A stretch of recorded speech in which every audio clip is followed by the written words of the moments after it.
Facts One TV with Larry. Welcome live to Facts One, ladies and gentlemen. My name is Young Boss. With me, Urban yes. Culture. Yeah, so what's up, bro? So today, let's start off with a good note. I hope we're not going to fight. hopefully. Like we did the other time. I come for your head anytime. You know what time it is. Hopefully today will be different. Oh, yeah. I hope so. All right, so today we're going to be talking about the presidential pardon for, ex politicians, for corrupt politicians. Yeah. No, not even ex, presidential pardon for corrupt politicians. How fair is this to our justice system in Nigeria? Would you go first or I'll go? Whichever way. I think our justice system, we need a lot of things to amend, a lot of things to correct.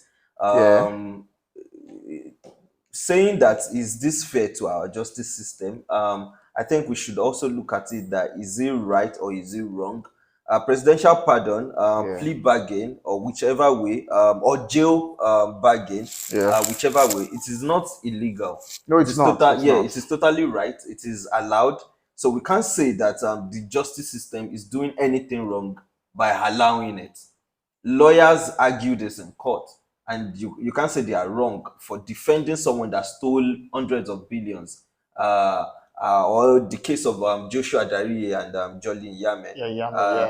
That stole all together. That stole about 4 billion. You can't say their lawyers did anything wrong by arguing this. Their lawyers. I think sorry to cut you. Where I have a problem with this is, why is the president getting involved? Fine, you say you want to fight corruption. You want to do this. You want to do that. How is this a yardstick for fighting corruption? You're pardoning people that we all know stole money. This money, see, not be small money. See, this is the future of a particular group of Nigerian people, and two men stole the money, and now you are granting them presidential pardon. On what ground? The ground that they are not feeling healthy, that they can't handle the punishment. See, this is the only to let them go. This is the only country where, when you're being caught, you fall sick or you fall ill. Look at that guy, that NDC guy. When they were probing him, it was like this before you know it. He's not talking. Not like this. If you watch the video well, there was one time when they tapped him. The way he looked at the guy that tapped him, don't say that tapping enter. Go look at the video again. Larry, please look at the video. It's a guy. Operating is the 2019 budget, which, as you know and as we know, ended May 31st, 2020. We are now in July. So you are not expected to be spending money from budget 2019 that expired. From where are you going to spend this money you said here on oath that you are preparing to pay students who are on scholarship? Are you aware that every expenditure you make from 31st May till date are not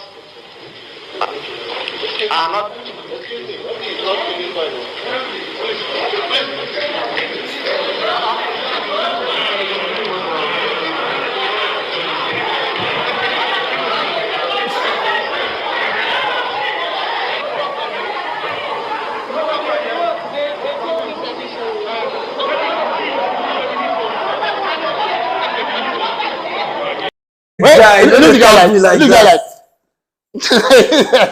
so you believe those guys are ill? Like, see, this whole drama is too much. I don't start calling names. I'll call him my guy Dino, my guy. Well, before I say Baba sick, Baba where the all this drama, because you don't want to return money. You don't want to serve jail time. Then why still? I mean, I think it can't happen in Asian countries. No, it doesn't work that way. In China, in Korea, in Thailand, that week they don't grant hanging, they don't or or you are going to prison once. They don't grant plea bargain. It is allowed here because we are trying to practice a civil democracy. We don't want to be too strict, because in Korea, in China, they believe their own governance is too strict. It's too. Yes, they don't even do democracy. They don't do democracy, so they don't feel it is right.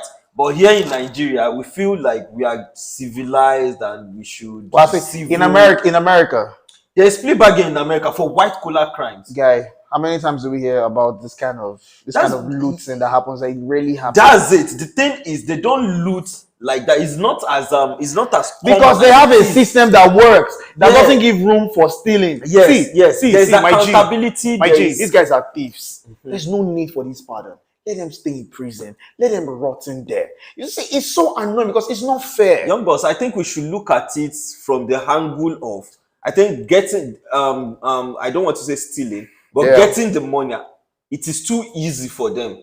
Yeah, because of what we run. No, say okay, yeah, it's too easy. It's too easy for them. Unlike America, I think the reason why in UK and US and we don't hear of these things is because you don't even have access to this money easily. And yeah, like apart from that, you're the one in command at that point. Mm-hmm. So there are lots of projects you need to carry out. Mm-hmm. This money they steal is project money. Yeah, of course.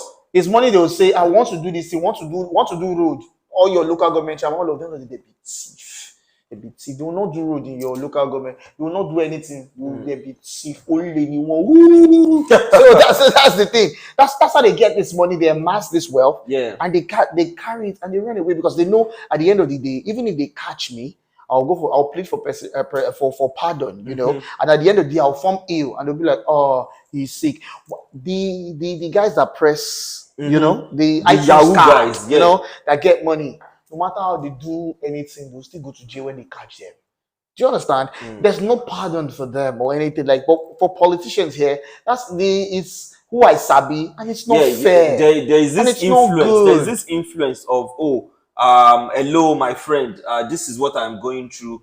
So politicians reach out to each other, and they're like, my friend is in trouble, is in jail. Let me try to. But it's BS now. What kind of system are we running, man? I mean, the whole judicial system need overhauling. That's why this new CJN, Kayode Ariwola, there's a lot you need to reform because it is one thing for lawyers to argue. I mean, they are getting paid for this argument. Definitely. So it is one thing for lawyers to argue this in court. That my client has agreed that I stole this so amount of billions. Okay. But now that I agree that I've stole this money, I don't want to go to jail.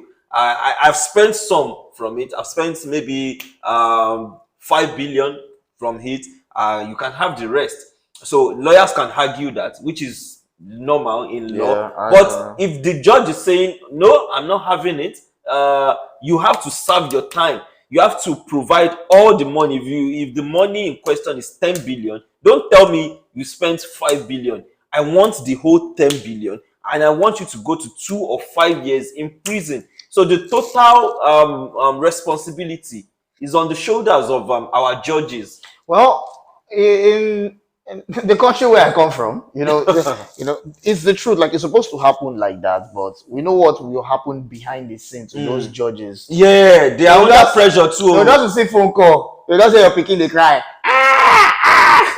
and they tell you, and you have to behave. You know what time it is. So most times you won't even blame them. That's like the whole thing just tire me. Like, it just tire me. Unfortunately, we have to go on with this.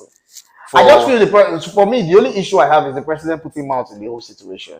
Like, I feel since you say you're a man of the law, you're fighting corruption. There's no corruption in your dictionary. It wasn't supposed to put mouth in this shit. I feel it was supposed to just let everything be like, let the whole system, the judicial system, let them carry out their own jobs, their own responsibilities. So it's going to be like, okay, any politician who steals, this is what happens. And the funny thing is, most times it's like, you be thief, we catch you, you come to our party, we'll let you go free. That's the way it's beginning to look like. Another thing we should learn from this whole situation is that politicians, they are always friends. They have each other's back. Now the fans, they they always have each other's back. Friends, so even after the old media, we don't catch this one, you don't steal this one. Behind the scene, the things that we are not aware of, telling you, they have this discussion. Yes, now. And they find a way to just make things better. Earlier today, Alhaji Ahmed Idris, the former accountant general, that stole. I keep using this stole word. Sorry, I don't want to say stole. That took over 100 billion naira as the accountant general. Earlier today, over 100 billion. Earlier today, he asked for plea bargain too. That okay, you don't catch me. Now don't catch me. Say I took this 100 billion. How we go do am? I don't want to be ridiculed. I don't want to be punished. What can you do for me? That's what I'm saying. So that the media will only go crazy with the numbers that 100 billion and blah blah blah. But behind the scene, these people, they talk and they find common ground that okay, you don't agree now. Say 100 billion dey your hand. How much you go release? How much you go doesn't make go it take? right. Doesn't make it right because for the common man. Yeah, that's it.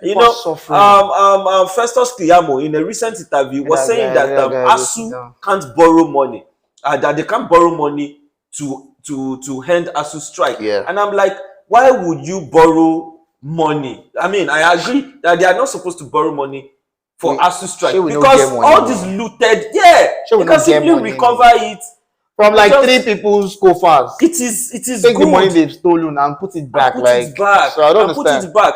Now you're giving room for people to be like, okay, you can steal and go scot-free. The much celebrated Olusegun Obasanjo that we are all saying, former President Baba Kinika, he did the same thing. He a lot of money. He gave back some after I think 2015. He gave back some. Then he's keeping the rest. I mean, who is responsible for the whole of his lifestyle that he's living now? Traveling abroad and all that stuff, all his medical stuff. You can't tell me that all the money that he took as the president for 8 years is all the money that he let go in 2015. The rest is with him. It's still with him. So that's part of the plea bargain. They are called the elite Nigerians, the upper class Nigerians. So the common man now, like you and I now, no level. If we do anything, you see, still small today, like tomorrow, you know, go to the market now. Go to Bodija Ogba market. You see, burn you alive. So that. But these guys do this thing and they go scot free. They get away with it. My people, the system, the justice system in Nigeria is not balanced. Yeah. It is unfair. To the common man. Yeah, it is really unfair. And what's the way forward? I think the way forward is the most important one is for our judicial system. Yeah. The whole judges and lawyers and blah blah blah. As we even they talk about, there are some lawyers that they will never represent someone like that. For example, Faust Papa Falana. He knows the truth. I trust him that he won't do something like that. Those are people he won't represent anyone. They have conscience. No. I'm sure of that he won't do something like that. So the first thing we need to do is we should have there should be independence between the presidency, the lawmakers, and the judiciary. Yeah, they should be on their own. They should be on their own. There shouldn't be anything that will say, "Oh, okay, the call is coming from the president." Though. Don't get involved. Don't get involved. That's my ish. You see, you're fighting corruption and you're getting involved, saying they should free those guys. Like, and the thing where even gonna bust my head past when they were leaving the Kuje prison. Mm-hmm. The warders came to take selfie with them. Baba. Yes, now former governor. Now say if you go outside, Baba, let me treat you well when you day here. A thief now becomes a celebrity in the country where I come from. I mean, I'm done. It is sad, but here we are, Nigeria. So unless we get it right, unless we amend all these laws. No need to say get your PVCs. They stop registration. They stop registration. But it is not enough to register. It is the work continues. You have to go out and vote. Go out and vote, guys. Like enough of all this talk and all of that. Just go out, vote, exercise your right. Put in people that you feel are capable of taking Nigeria to that wonderful realm. Vote your conscience. Yeah, it's as simple as that. Your conscience. Don't allow anybody influence you with any keyword or anything or whatever, man. So you won't get tied up in your house taking cassava gari. May God help Nigeria.